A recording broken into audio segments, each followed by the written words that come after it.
and start struggling, I can try to blame that man. Have some respect, big man. And them that upset me. Them things when me hear about it, me I say, what? The story began at Jamaica's prestigious Racers Track Club, where coach Glen Mills transformed raw talent into Olympic medalists. Blake joined the club in 2009, following Bolt's extraordinary success at the 2008 Beijing Olympics. Under Mills's guidance, Blake achieved remarkable results, including silver medals in both 100 meters and 200 meters at the London Olympics. The training environment at Racers Track Club fostered multiple champions, with Mills's expertise playing a crucial role in developing world-class sprinters. These achievements made the recent criticism even more surprising to many in the track and field community. Come, gentlemen. Drive, field. Drive. Set. Where you pick up from? Where that can benefit you? Yes, you pick. Not even fractionally big. Bolt's defensive mills came with specific examples of the coach's impact. Blake is the second fastest man in the world, while Warren won a bronze at the Olympics and silver at the World Championships, Bolt said. Blake second fastest man than world. This man say Warren win Olympic bronze medal, world champion silver medal. Yo, the man take it from hurdles because his knee was a problem. So him has to get injured. My coach stop it from hurdles and carry go at 200 and Tony in a star. Blake had come from struggling from Diego with a back problem and Tony in a star. All these athletes, Bailey Cole, Tony in a star. And then now, because you decided to now not do what you were supposed to do. He detailed how Mills adapted training methods for each athlete, including shifting Warren Weir from hurdles to the 200 meters due to knee problems. The 8-time Olympic gold medalist highlighted Mills's ability to identify and nurture talent, transforming athletes with physical limitations into international stars. These successes made the recent criticism seem particularly ungrateful in Bolt's view. But wait, there is more. The controversy deepened when Bolt revealed specific instances of athletes not following Mills's guidance. He described how Warren Weir would skip training sessions for trips to Florida, compromising his preparation. Blake's case proved equally concerning, with Bolt noting how he often ignored Mills's injury management advice. These revelations painted a picture of athletes potentially sabotaging their own success by disregarding professional guidance. The Olympic champion's detailed account suggested that any setbacks resulted from athletes' choices rather than coaching deficiencies. Blake second fastest man than world. This man say Warren win Olympic bronze medal, world champion silver medal. Yo, the man take it from hurdles because his knee was a problem. So him has to get injured. My coach stop it from hurdles and carry go at 200 and Tony in a star. Blake had come from struggling from Diego with a back problem and Tony in a star. All these athletes, Bailey Cole, Tony in a star. And then now, because you decided to now not do what you were supposed to do and start struggling, I can try to blame that man. Have some respect, big man. And them that upset me. Them things when me hear about it, me I say, what? So me just talk freely. Me I say, yo, Una would be nobody without Coach Mills. That man's a genius. Watch him man there.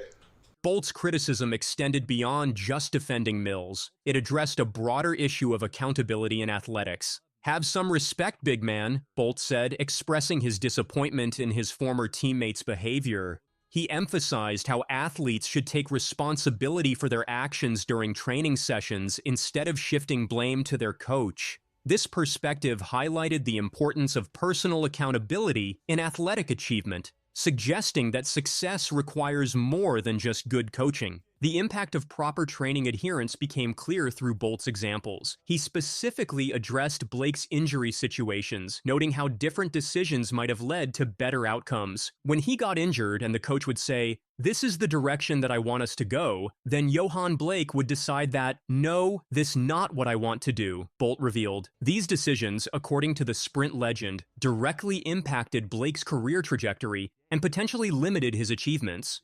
What was the fallout from that? If I want thing follow nothing. If I want him, I don't mind talk about this, because that upset me. Like it seemed like it really Deeply. genuinely did. Yeah, man, that upset me deeply. I don't want to interview them or think them see in a video where you talk Me no, passionately. yeah, man, me no care. Even though me no afraid to call people. That's the only thing me ever say, yo. Yes. Me no They afraid. call name and Because you have to understand, me must say me dead and see this. I watch Blake come in injured. Watch Warren come in injured. Watch Bailey Cole come in injured. Watch the other little two youth them, because them not deserve a rate. Come in injured. That's crazy, but Me watch. that's crazy. But if I understand, my coaches want help build me, put much for me there. Bolt talked about how important a good coach is for an athlete. He said Mills's training helped many athletes improve and that trusting a coach is key to success. Bolt's own amazing career happened because he followed Mills's guidance. He also pointed out that athletes who didn't listen or change their training struggled to succeed. You know, normal push, I'm step wide. When push is go over here, somebody get nothing. You're supposed to be in control of your foot. So if you go over there, it must get the information from headquarters. Coach Mills's training philosophy received strong validation through Bolt's defense. The Olympic champion described Mills as a genius who understood how to develop athletes for long-term success. This assessment carried particular weight coming from track and field's most decorated sprinter. Bolt's achievements under Mills's guidance provided compelling evidence of the coach's methods, making the recent criticism seem even more misplaced. Set. Paul ist der schnellste aus den Blöcken. Jetzt kommt er. Und jetzt ist Usain Bolt nicht zu halten. Nein, er gewinnt. 9,58 Weltrekord. The broader impacts of this controversy extend throughout Jamaican athletics and beyond. Jamaica's sprinting dominance over the past decades owes much to coaches like Mills, whose methods helped establish the country as a global track and field powerhouse. Athletes questioning these proven methods risk undermining the system that created multiple champions. Bolt's intervention serves to protect not just Mills' reputation, but the entire framework of Jamaican sprint excellence. His words carry extra weight given his role as the country's most successful track athlete. Ein Wahnsinn!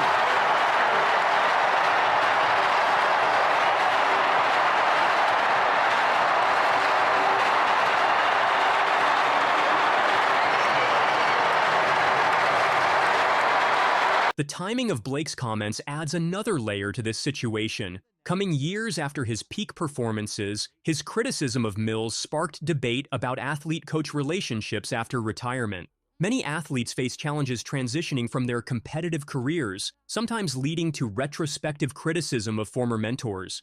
Bolt's swift response suggests he recognizes the danger of letting such criticisms go unchallenged, especially from athletes of Blake's stature. The exchange highlights how post-career narratives can impact current athletes' perceptions of coaching methods. The training environment at Racers Track Club deserves closer examination. Under Mills's guidance, the facility produced multiple Olympic medalists and world champions. Bolt described a structured system where success depended on following proven methods and maintaining discipline.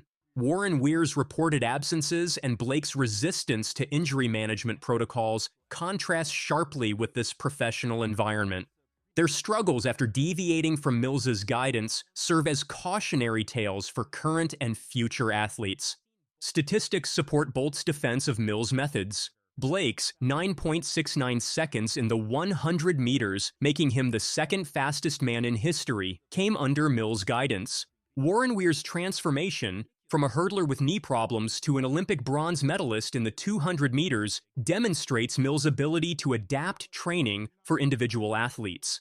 These achievements make the recent criticism particularly puzzling as both athletes reach their peak performances under Mills's supervision. The media's role in this controversy merits attention. Blake's comments on the Good Morning JoJo sports show gained traction quickly, forcing Bolt's response. The situation demonstrates how modern media can amplify disagreements within sports communities, potentially damaging reputations built over decades.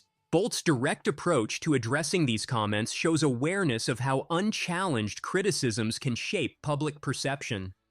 Looking ahead, this controversy could influence future athlete-coach relationships in track and field. Young athletes watching this situation unfold must balance respecting proven coaching methods with maintaining their own agency. Bolt's defense of Mills establishes clear expectations about professional behavior and accountability in elite athletics. His intervention helps preserve the credibility of successful coaching methods for the next generation. The personal dynamics between these athletes add complexity to the situation. Having trained together at their peak, Bolt, Blake, and Weir shared countless hours under Mills' guidance. Their different perspectives on the shared experience reveal how athletes can interpret the same training environment differently. Bolt's continued loyalty to Mills contrasts with his former teammates' criticism, suggesting deeper differences in how they approach their careers. This controversy also highlights the challenges coaches face in managing elite athletes. Mills's success with Bolt demonstrates his ability to handle superstar talent, while the situations with Blake and Weir show the difficulties of maintaining authority when athletes question established methods. The discussion raises important questions about balancing athlete autonomy with proven coaching techniques in professional sports. The global track and field community continues to watch this situation develop. Mills's influence extends beyond Jamaica, with his methods studied and adopted by coaches worldwide. Bolt's passionate defense helps preserve this legacy, ensuring future athletes can benefit from Mills's expertise. The controversy serves as a reminder that successful coaching methods often require complete buy-in from athletes to achieve optimal results. The lasting impact of this exchange may be its lesson about accountability in sports. Bolt's message emphasizes that athletes must take responsibility for their choices rather than blaming coaches for unfulfilled potential. This perspective could influence how future athletes approach their training and handle setbacks in their careers. The controversy ultimately reinforces the importance of trust and respect in the athlete-coach relationship.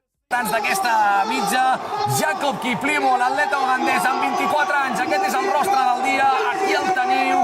Atenció, rècord mundial. The world was left in shock when Jacob Kiplimo crossed the finish line at the Barcelona half marathon. Had he just smashed the world record by 48 seconds? Was a time of 56 minutes, 42 seconds even possible? The Ugandan star didn't just break records, he demolished them. His blistering pace had experts questioning whether the timing was accurate. Could a human truly run 13.1 miles that fast? Some doubted it, sparking debates across social media and running forums. Was this the greatest half marathon ever? Or was there a mistake? Let's break it down. According to early reports, Kiplimo had run a 5-kilometer section between 10K and 15K in an unbelievable 13 minutes and 1 second, a pace that would rank among the top 10 performances in history for a standalone 5K road race.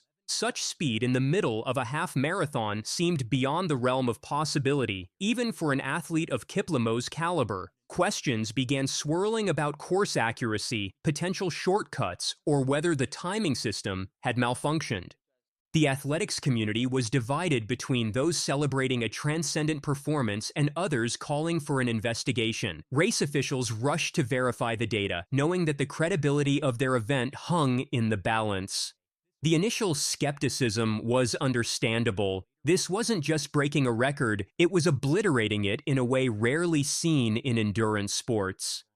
A thorough review of the race data revealed the truth behind the extraordinary performance. While some of the initial split times needed correction, that blazing 13 minutes 1 second 5K split was adjusted to a still remarkable 13 minutes 21 seconds. The overall performance was legitimate. The secret lay in the course profile, which featured a clever combination of elevation changes that played to Kiplimo's strengths.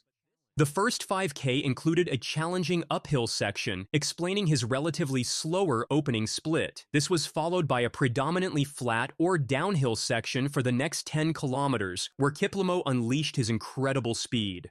The race organizers produced detailed elevation maps and timing data to support the validity of the performance. What had seemed too good to be true was actually a masterclass in tactical running and course management. Koguana of Lesotho hasn't broken 14 minutes. There's Jacob Kiplimo.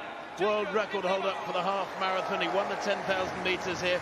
Kiplimo's race strategy showed both smart planning and courage. In the first 5 kilometers, he faced an uphill climb of 38 meters. Not huge for a marathon, but enough to slow a world record attempt. Instead of wasting energy, he ran carefully, adjusting his effort to match the course.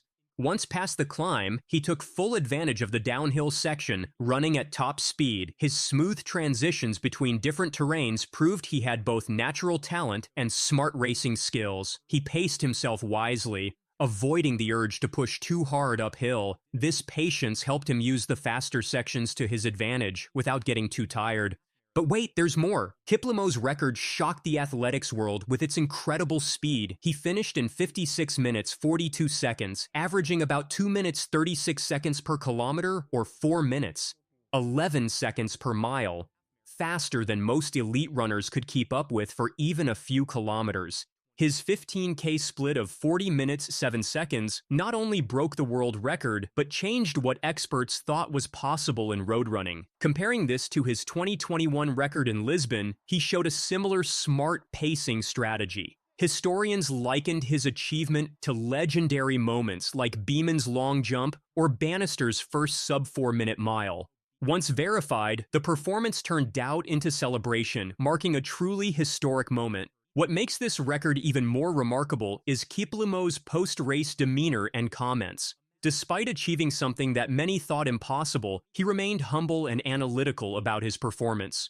"It has been the perfect race, ideal temperature, no wind at all, a fantastic circuit," he explained, breaking down the factors that contributed to his success. His mention of feeling full of energy and deciding to inject a brisker rhythm revealed an athlete who was in complete control of his effort throughout the race. The fact that he never imagined performing under the 57-minute barrier highlighted how this performance had exceeded even his expectations. His decision to focus solely on preparing for his marathon debut in London showed a strategic approach to his racing calendar, suggesting that this record-breaking run might not be the last time he rewrites the history books. Kiplimo's record has changed the way experts view distance running. His achievement has made people rethink what is possible in endurance races. With the London Marathon coming up, many are wondering what he can do over the full distance. His incredible speed in the half marathon suggests he could change marathon running too. The athletics world is eagerly watching to see if he can maintain this form in a full marathon. Coaches and training experts are already studying his race, trying to understand how he broke a barrier once thought impossible. This historic run in Barcelona has also highlighted the evolution of road racing and course design. The intelligent use of elevation changes within legal limits demonstrates how modern race organizers can create courses that optimize conditions for fast times while maintaining legitimacy. The transparent handling of split time corrections and elevation data by race officials set a new standard for how record-breaking performances should be documented and verified. This performance has also sparked discussions about the role of technology, course design, and weather conditions in modern athletics, while emphasizing that at its core, extraordinary human achievement remains the heart of the sport. The fact that Kiplimo could achieve this on a course with varying elevation changes rather than a completely flat route makes the accomplishment even more impressive. Kiplimo's record has made a big impact on the world of athletics. Major marathon organizers are now rethinking course designs, realizing that smart elevation planning can lead to amazing performances while keeping races fair. His achievement has also attracted new sponsors and more media attention, which could bring more investment to the sport. Race organizers everywhere are studying the Barcelona Half Marathon to learn how to create similar conditions for record-breaking runs. This record has also built excitement for the London Marathon, where Kiplimo will run his first full marathon, and many are eager to see what he can achieve. As the athletics world looks ahead to Kiplimo's marathon debut in London, this half-marathon performance has raised fascinating questions about the future of distance running. His ability to maintain such incredible speed over 13.1 miles suggests that current marathon records might be more vulnerable than previously thought. Training experts are particularly intrigued by his unique combination of speed endurance and tactical intelligence, qualities that could translate well to the full marathon distance. The fact that he achieved this record while still having room for improvement in certain aspects of his racing suggests that we might not have seen the full extent of his capabilities. Whether competing over the half marathon or full marathon distance, Kiplimo has established himself as one of the most exciting athletes to watch in modern athletics. This performance will be remembered as a special moment when an athlete went beyond what people thought was possible. Like many great sports achievements, it started with doubt, but soon became a real breakthrough.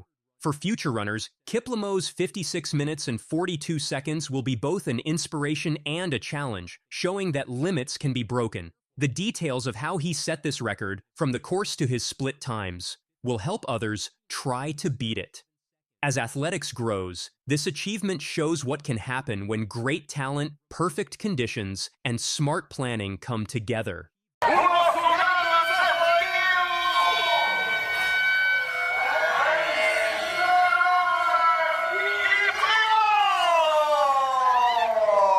History was made on the streets of Barcelona as Uganda's Jacob Kiplimo broke the half-marathon world record with an incredible time of 56 minutes and 42 seconds. This wasn't just any record break. It was the first time anyone had run the 13.1-mile distance in under 57 minutes. Running in perfect 50-degree weather with no wind, the 24-year-old Ugandan started fast and only got faster, leaving the rest of the world-class field far behind. His performance wasn't just about the final time, it was how he did it that amazed spectators and experts. Starting with a blazing first 5 kilometers in 13 minutes 34 seconds, Kiplimo showed from the beginning that he was on a mission to make history.